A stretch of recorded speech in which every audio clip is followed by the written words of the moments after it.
Hello friend, welcome back to my channel. तो आज जो वीडियो है वो बिल्कुल अलग है। मैं ज़्यादातर क्राफ्ट की वीडियोस ही लेकर आती हूँ, लेकिन एक्चुअली अभी लास्ट वीक हम लोग गए थे आगरा घूमने। मैं फ़र्स्ट टाइम आगरा घूमने गई थी, ताजमहल और लाल किला।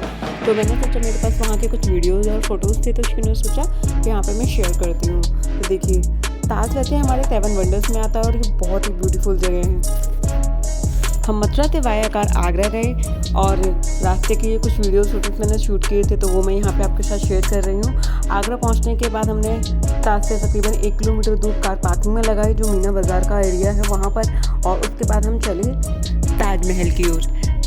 ताजमहल जब हम पहुँचे तो हमने देखा कि बहुत सारे स्कूल के बच्चे आए हुए हैं टूर के लिए। ये देखिए, ये किसी गवर्नमेंट स्कूल के बच्चे हैं। इसी तरीके से और भी काफ़ी सारे कोई गवर्नमेंट प्राइवेट, इस तरीके से बहुत सारे स्कूल के बच्चे आए हुए थे वहाँ पर। और आगरा की जब हम एंटर होते हैं ताजमहल के अंदर, तो सबसे पहले हमें ये दिखती है एक दरवाज़ा। इसे मुझे पता नहीं है वैसे क्या कहते हैं, तो शायद इसे बुलंद दरवाज़ा कहा जाता है। और इस तरीके से यहाँ पे काफ़ी सारी पैनल्स लगे हुए हैं जिस पे लिखा हुआ है ताजमहल के बारे में, क्यों बनवाया, किसने बनवाया, सारी चीज़ें यहाँ पे लिखी हुई हैं। तो देखिए, जब हम एंटर होते हैं तो हमें इस तरीके का एक गेट दिखाई देता है। ये एंट्री गेट है और ये काफ़ी सुंदर है। इसकी एंट्री लेते ही हमें दिखाई देता है ताज। देखिए, यहाँ पर बहुत सारे फॉरेनर, इंडियन, काफ़ी सारे लोग थे। कहा जाता है कि हर महीने लाखों का खर्चा आता है ताज के रख रखाव में, और वाकई में ये दिखता भी है।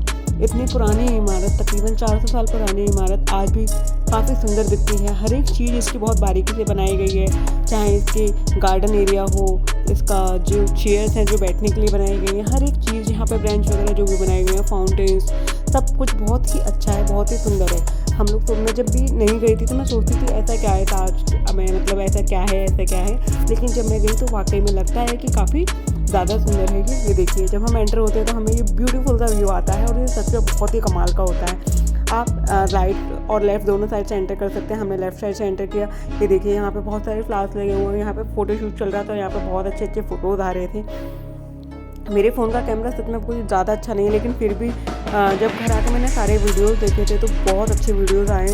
इतनी जो ग्रीनरी वगैरह है यहाँ पे, उसकी वजह से हमारे फ़ोन में काफ़ी अच्छे फ़ोटोज़ आ रहे हैं, काफ़ी अच्छे वीडियोज़ भी बन रहे हैं।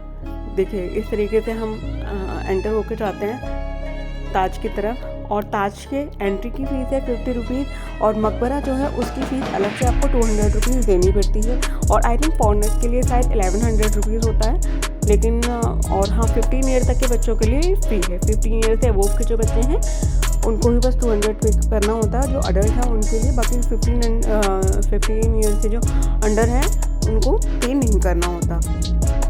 ये देखिए, ये यहाँ पे फाउंटेन है, और ये जो बीच में आपको एरिया दिख रहा है यहीं पर है डाइनर टेबल।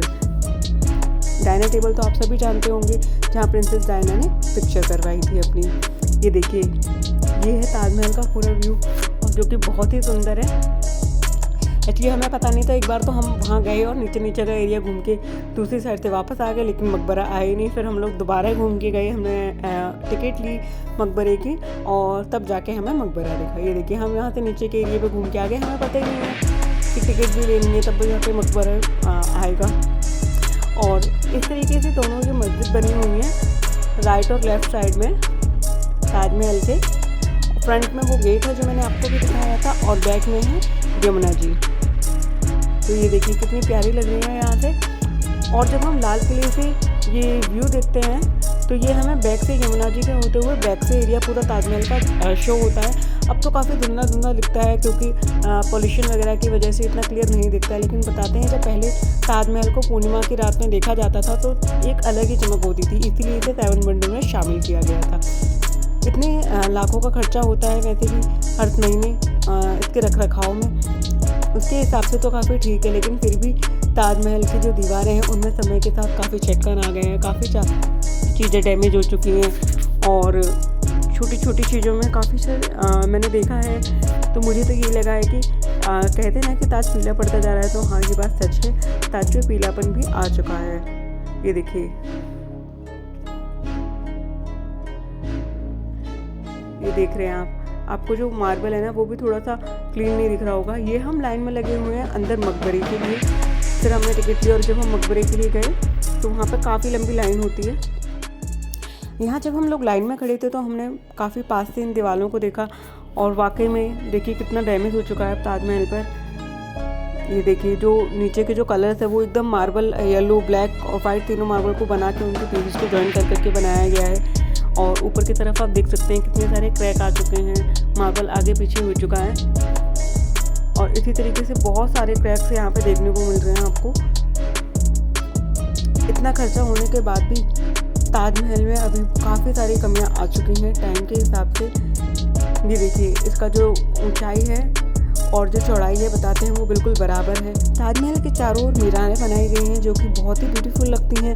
और उन चारों मीनारों में पहले दरवाज़ा हुआ करता था जिससे हम लोग ऊपर तक जा सकते थे। आप ये जो देख रहे हैं ये मकबरे के अंदर का सीन है। यहाँ फ़ोटो लेना बिल्कुल भी अलाउ नहीं था, लेकिन मैं चुपके से एक छोटा सा वीडियो बना लिया था। यहाँ पर शाहजहाँ और मुमताज़ महल की कब्र है। जो ऊपर कब्र बनाई हुई है वो उनकी नकली कब्र है। उनके ऊपर वाली जो कब्र है उनके जस्ट नीचे की साइड में उनकी असली कब्रों को बनाया हुआ है। मुमताज़ महल की डेथ हुई थी अपने 14वें बच्चे को जन्म देने के दौरान। उनके कुछ सालों बाद ताजमहल बना और उसके कुछ सालों बाद शाहजहाँ की जब डेथ हुई तो उनको भी मुमताज़ महल के बगल में ही दफना दिया गया था। और ये देखिए यमुना जी का व्यू, और यमुना जी में छोटी सी नाव भी चल रही थी जिसका भी मैंने फ़ोटो लिया। बहुत ही प्यारा वीडियो बना था। अब ये देखिए कितना प्यारा लग रहा है ताजमहल।